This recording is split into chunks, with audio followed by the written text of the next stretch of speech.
What's going on, YouTube? Welcome to the land of reckless logic. Please make sure you guys pop that like button, hit the subscribe button, and please smack the notification bell so do not miss any more posts from me. Let's get straight into this video.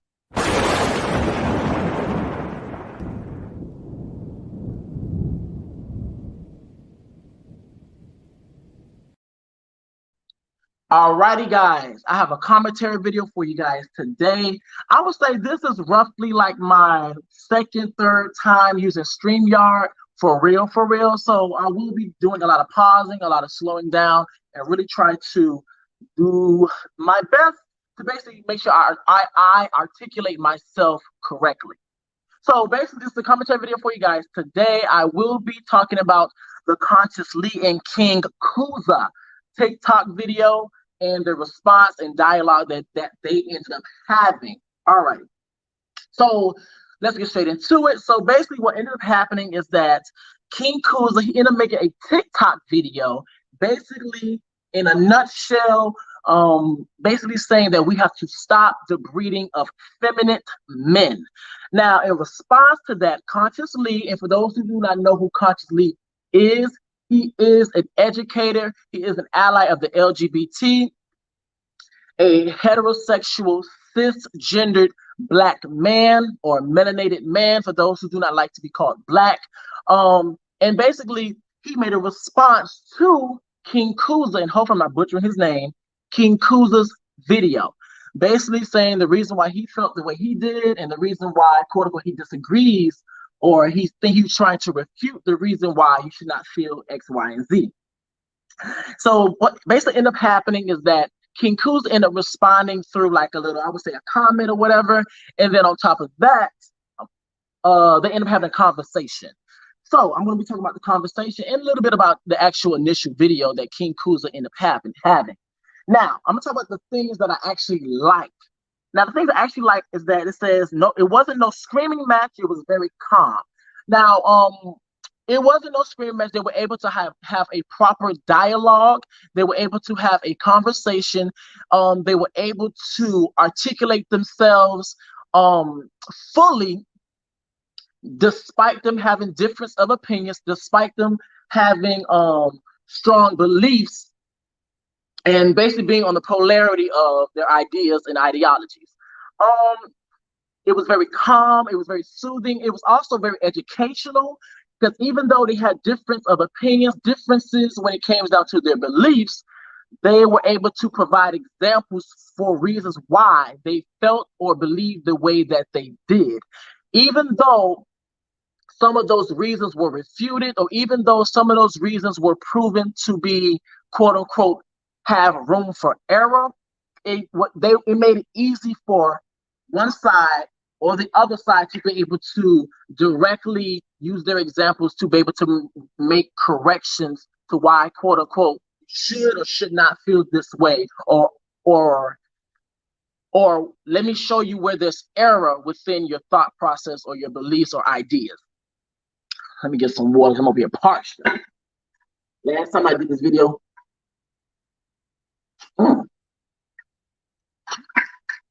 water. There we go. Alrighty.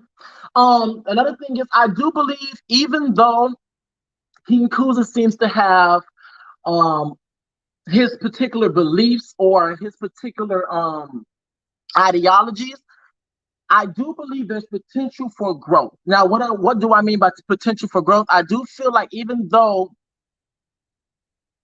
he has his particular beliefs, I do believe he handled that conversation much more appropriately compared to other people I have seen try to have this particular type of dialogue.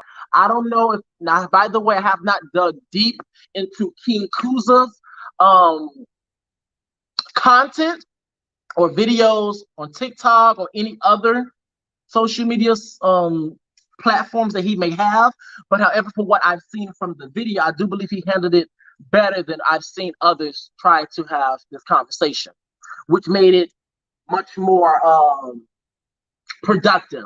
And I also like that King Kuza was able to at times humble himself. Now, either I don't know whether it was him trying to have the authentically have the conversation, or it was him just trying not to become off as an a-hole or anything like that and stuff like that, basically save face or whatever it was. But I like the fact that he was able to humble himself and actually be able to admit when he probably has error within his ideas or beliefs when it came down to consciously being able to try to refute or be able to challenge his beliefs or his ideas of what sexuality or what the Black community or melanated people are. Let's see. Now let's actually talk about some of the things that were said in the initial video and also restated within their conversation and dialogue. Now, on King Kuza's behalf, King Kuza basically had the idea of breeding effeminate men. Now, he also, within that whole idea, there was an underlying message of correlating femininity to weakness. And that was in terms of women, and that was also in terms of homosexual men. He also brought up some ideas, some examples of why he said, or the reasons why he believed the way that he does. Hold up, mouth getting dry. Water break. Oh, that's good. The reason why he believed the way that he does, excuse me, he brought up the whole idea of Caucasian men butt breaking or raping and beating on either masculine men to dehumanize them and stuff like that and basically break them. He also asked consciously a question of, do you believe that feminine, and this also goes into the first idea, the first bullet point I end up saying is that him relating femininity to weakness when in terms of women and in terms of homosexual men. He asked consciously a question like, do you believe that feminine men can protect or fight for our women? And in response, consciously said, yes, I do believe that. And I do know that. And the thing is with that is that in response to Conscious Lee's rebuttal or answer, you can tell by the look on King Kuza's face that he obviously did not believe so or think so. So in response to that, Conscious Lee ended up bringing up two examples exactly of how you can refute that whole argument of homosexual feminine men being able to fight for our women. He talked about how when it came down to women having abusive men or having any type of interactions with men and it may get physical, how women may get their gay best friend or gay friends and to fight or defend them, and the gay individual ends up beating the other person up, basically beating their ass, basically. He also brought up the whole thing about having two parents in a household. Now I'm just breaking it down in a nutshell. I'm not going to say exactly everything he said, but basically in a nutshell, he brought the whole idea of having two parents in a household, basically saying how with the mother or women, cisgender women in particular, we're going to get to that a little later, whole thing with women being able to appeal more to the emotions because of femininity, but however, men being able to be more strong, more powerful because of the masculine energy. Let's see. Okay, so he also talked about the Willie Lynch letter. He brought that up saying how it's within the letter, it's easy for people to understand and it's easy for people to detect how colorism comes about by putting the light skins versus the dark skins and with their differences in complexion. But however, people don't seem to detect or pick up on how putting a woman in head of household can produce a more feminine man or weaker man, his exact words, feminine, weaker man. And that's basically was his standpoint on it. He also talked about how femininity is a Western concept. This version of femininity is a Western concept being pushed, that was pushed on us. But as he started to get deeper into why he probably felt the way that he did, um, basically explaining his bullet point, the reason why, it started to seem more of femininity, but however, more on the homosexuality side. So not too much on the gender expression so much, but however, more on the sexuality or sexual orientation. Now, Conscious Lee. Now, when it came in terms of Conscious Lee, he basically ended up explaining, refuting, making a rebuttal or response to the whole thing about feminine men, basically breaking down stigmas of people relating feminine gay men, feminine homosexual men to being weak, as in them being able to fight, them being able to stand up for themselves and others. The dehumanization, how society dehumanizes gay feminine men. Also, in his rebuttal to gay feminine men being quote unquote considered as weak. So, with the dehumanization of Black gay men, they were taught, they always had, basically with the society teaching them to be dehumanized, they always ended up in situations where they had to always fight, and which leads them to always fight hard. And he basically also refuted, he also provided examples to refute those particular things. Now, also, this also goes to the point of where King Kuza kept making the underlying and even direct examples of how, quote unquote, femininity, aka women or homosexual men who possess femininity, is connected to weakness. So he also, or emotion, quote unquote. So basically, what King Kuza ended up saying is basically saying that how when women are in lead, they appeal more to the emotion side. When men, quote unquote, lead, they appeal more to the power and the structure, macho man and stuff like that, in a nutshell. So what Conscious Lee ends up saying is that basically in Africa, there are women who led, there are women who were able to be able to lead and not always associate weakness, because they were just as ruthless or just as powerful or just as victorious as other male kings within Africa. So this also goes to my last little thing I just said about women can lead. Basically, consciously said that is a Western patriarchal standpoint, mindset of women are not able to lead, and basically equivalating women leading to weakness. In terms of when King Kuza said, basically, when women are leading, they're going to be, quote unquote, feel more to emotions, and basically questioning, in my opinion, questioning if a woman can be just as ruthless as a man.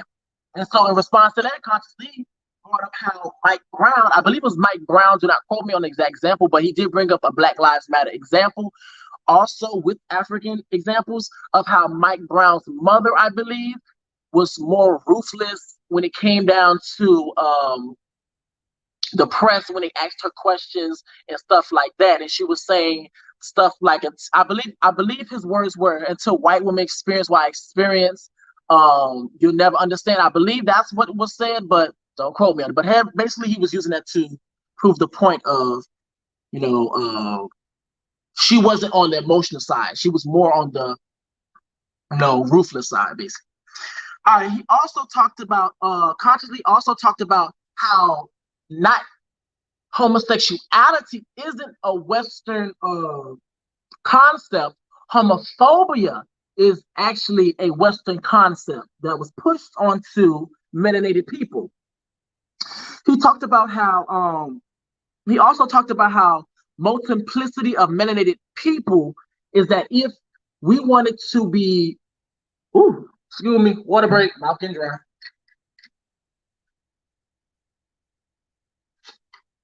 Woo. Okay. What was I? Yeah, multiplicity of melanated people is basically saying if we all want to work together, if we all want our Black community to be as one, then we all have to accept, love, stop dehumanizing all different types of melanated people. Because King Kuza made a statement within the conversation saying that he wants to find a way for our community as melanated individuals being able to be successful, flourish within this society, within this environment, quote unquote. Well, in a nutshell, basically. And in response to that, basically consciously said that we have to love all different types of people and fight for all different types of people and not try to exclude different people, especially those who are not killing or hurting anybody. And also with that, I'm gonna add the whole thing about exclusion before I forget, because I just wrote it down, is that sometimes too, when you have the standards of you're not this way, you can also build a bridge or a separation between one particular group within the community and other groups within the community. And with that being said, it can really cause a big divide. So like the whole thing about femininity, of him not wanting to quote unquote think that feminine men are X, Y, and Z, his whole ideology or beliefs is that with the exclusion of feminine men, quote unquote, which is he's alluding, at least in my opinion, he's alluding to homosexuality, is that gay men are going to be affected, and also straight cisgender men who are also just so happen to be feminine, because just because a male or men are feminine does not always detect or determine their sexuality or sexual orientation. So multiple people will be affected, not only homosexuals, but however feminine heterosexual men and cisgender men. All right, so okay. And he also talked about, and by he consciously also talked about how the Western understanding of masculinity and femininity and the weaponization of those beliefs. So basically, he talked about how this also goes to the conversation where they was talking about the Western, how homosexuality is a Western concept, what King Kuza's claims, and then how Conscious Lee said that the Western homophobia is actually the Western concept, because, and then he was actually breaking it down, saying that with the Western understanding of masculinity and femininity, they were able to weaponize it against melanated people, and which made them able to colonize and being able to plant seeds and allowing us to think the way that they do. In other words, once again, black rock.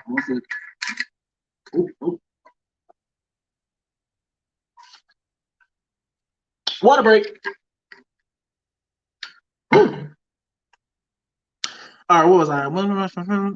Okay, so let's dig a little bit deeper when it comes down to the weaponization of masculinity and femininity. Now, this goes into the idea, this goes into the perspective of people having, since you are a male, which is the sex in between your legs, you are a man, which is the gender that you take on, which is how you present yourself. Then you have to be a masculine man, which is the gender expression, is how you must walk through everyday life, how your mannerism, your characteristics, and stuff like that. And also understanding the same thing with femininity. Since you are a female, which is what's in between your legs, a vagina, then you must be a woman, which is the gender, which is how you present yourself, how you go about everyday life. Then you must be feminine. You must be feminine.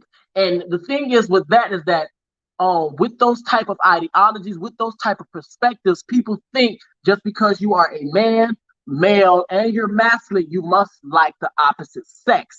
And with those, and vice versa for women as well, or females as well. So with those type of ideologies and types of perspectives, it can really allow, like I said before, cause a bridge in between a lot of other communities within a community. Because now you're excluding, what about all the masculine women who are naturally masculine? What about all the feminine men who are naturally feminine?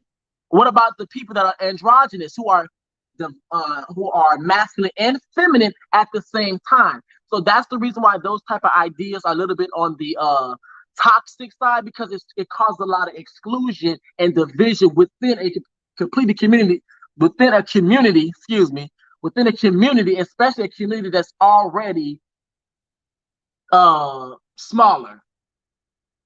All right, so let's get into this whole thing about, now this is gonna be my breakdown, even though I kind of ended up freaking my little breakdown already in there. Water break.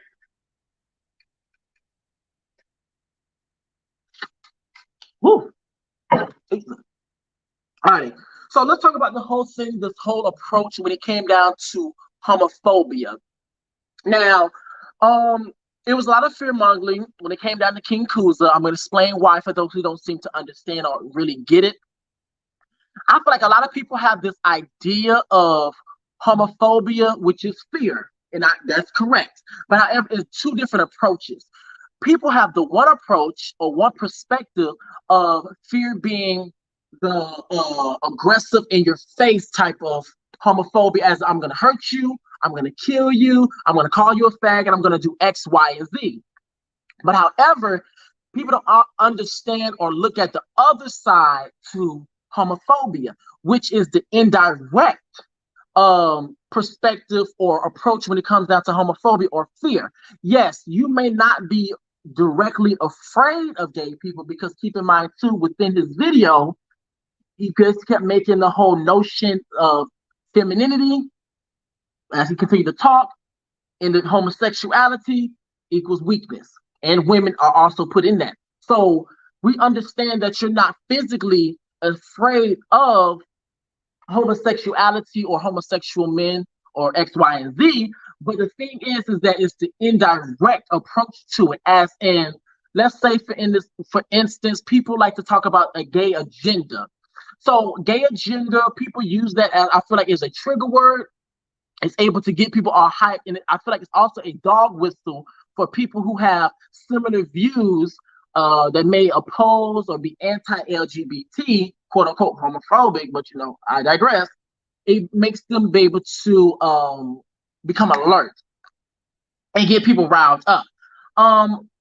Because let's talk about the gay agenda. They just about say the same thing as in the whole thing about weakness, two-parent household, molestation, procreation, yada yada yada. But the thing is that to its core, when you break down every single reason to its core, and I'm gonna do a video on that, the gay agenda again, because I did it, but I'm gonna do it again, is that when you break every single reason down to its core, it doesn't make any sense.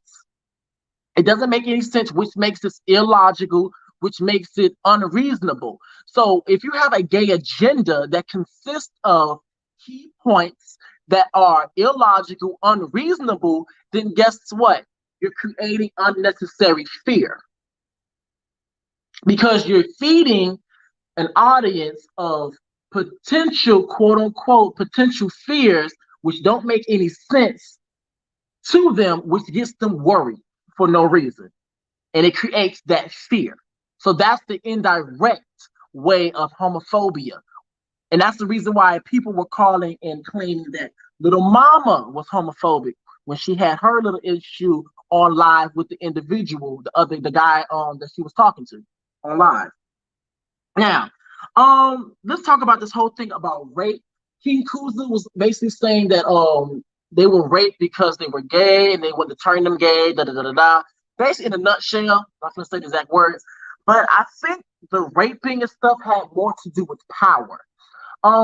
It had more to do with taking over and power. I don't believe that it has so much to do with the sexuality of actually turning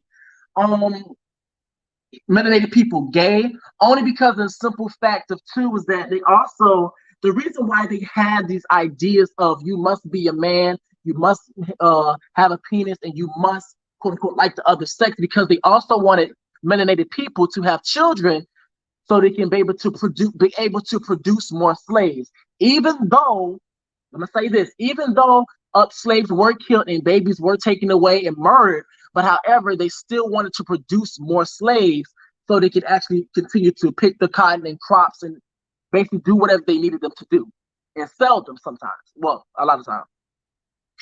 Alrighty. Okay, this whole idea of a two-parent household. Now, when it comes down to the whole two-parent household, here's my whole idea, my whole thing on that, is that when it comes down to that, you can have a person in a one parent household and they will be 100% okay. Um Now, in terms of you must have two parents in a household, here's the thing. If you have one parent in a household and they're completely screwed up in the head, they have a lot of trauma, then guess what? The child is going to have deal with a lot of trauma and a lot of effects from the parent. If you have two parents in the household who are dealing with trauma or are very unstable and stuff like that, then guess what? The child is going to grow with a lot of experiences, a lot of interactions with their parents, which creates trauma and stuff like that. But if you have a parent that is 100% stable, 100% healthy, then you can and you will be able to have a healthier child, even though parents are not the only influence on their child, but however, it can work out just fine. Oh, where was I? This whole thing about being weak, and I kind of said this throughout the thing, so I'm not gonna get too deep. This whole thing about being weak is saying that this idea of women being weak, it kind of gave me an idea of how he looks at women. Now, when I say he looks at women, he looks at femininity in particular as in being weak, as in not being strong. And that's 100% not the case, because there's a lot of times women were able to lead, women were able to take charge. But the thing is, too, I think the issue is that when people tell people to be in touch with your feminine side, as in men, especially heterosexual men, cisgender, they have this idea of they think that we're telling them to be in wigs or paint their nails and stuff like that. Water break. But however, that's not the case. When it comes down to whenever we tell men to be in touch with their divine masculine and divine feminine, we're talking about a character, we're talking about balance. So yes, you can be masculine, but however, don't be that toxic masculine. But at the same time, you need to be in touch with your femininity. Now, we're talking more when it comes to heterosexual cisgender men. We are referring to the characteristics of femininity, which is the more of the emotional side, the more of the caring side, the more of the thinking things through side. That is what we're referring to. Now, keep in mind too, there is a spectrum when it comes down to femininity and masculinity. So within that spectrum, it may vary depending on the person. So yes, for homosexual men, it may be a little bit more extreme with them being more in touch with their feminine side, because guess what? They may express themselves differently. And keep in mind too, not all homosexuals express or show up the exact same way. We have masculine homosexual men. We have feminine homosexual men.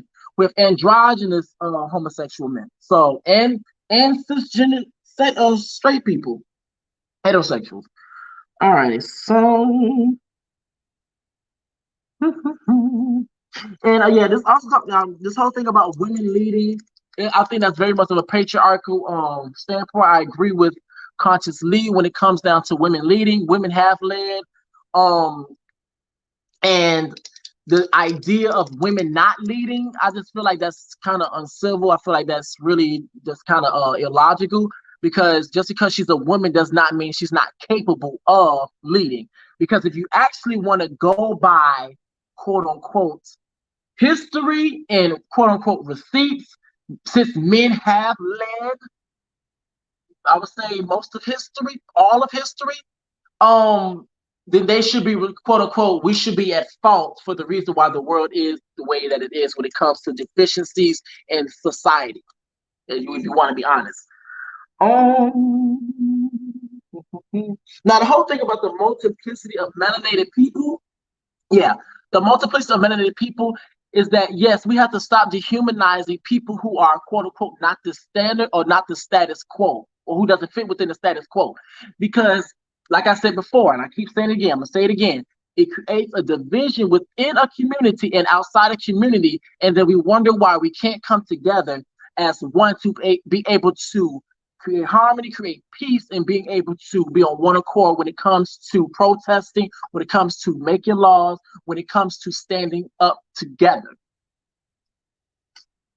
And we have to be able to accept, we have to be able to love, and we have to be able to respect all melanated people, especially those who are not killing or hurting anybody. Yes, there was a question where King Kuza talked about basically I feel like he low-key tried to flip it on conscious. I'm not conscious. Oh, forgive me. Yeah, what I'm talking about. Conscious Lee. I was thinking about my other conscious. Conscious Lee saying, well, since gay men had this idea of quote unquote, since we had this idea of westernized masculinity, they also have this idea of westernized femininity. And consciously said that that's the yes and a no, because the thing is that we're referring to is the balance, the divine masculine and divine feminine, and don't always put all homosexuals or women all in one stigma. Like come with a couple of stigmas, or don't always try to put them in one box, basically. All right, so I'm gonna do the last 2 points. I'm gonna end this video because it's kind of getting kind of long. I do believe that we need to value our same gender-loving individuals and Black women, only because of the simple fact is that both groups have contributed to history. Both groups have contributed to the freedom of melanated individuals. Both groups have contributed to the freedom of other groups and stuff like that. But however, it seems to always be a urge, a necessity to invalidate the contributions that each group have contributed. And I think that also has to do with society too, being conditioned to not find value in those particular groups. Now, yeah, so I think that's it. I believe that's it actually. Let me look at my notes, make sure that's it.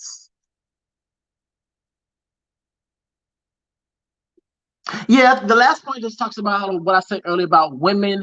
Him saying the whole thing about women need to be feeds more into the emotional side, men feed more into the strong side. I do believe that has a lot to do with conditioning nowadays, because we teach women to be more emotional, aka holding a Barbie doll, being a caretaker, a nurturer. But however, when it comes to men, we're typically, because of physical attributes, most times that we're able to be in football and being able to be more, I would say, be in more rougher sports or more rougher physically demanding activities. So that's basically what I was saying. All right, so that is it for my video for today, guys. Please make sure you guys pop that like button, hit the subscribe button, and please smash the notification bell. Do not miss any more posts from me. And guys, let me know how I did on this live if you made it to the end, because I know it's a long video. But let me know how I did on this dive. This is my first time really digging deep into it. So just let me know how this went. All righty, guys. Y'all take care. Bye. Reaction.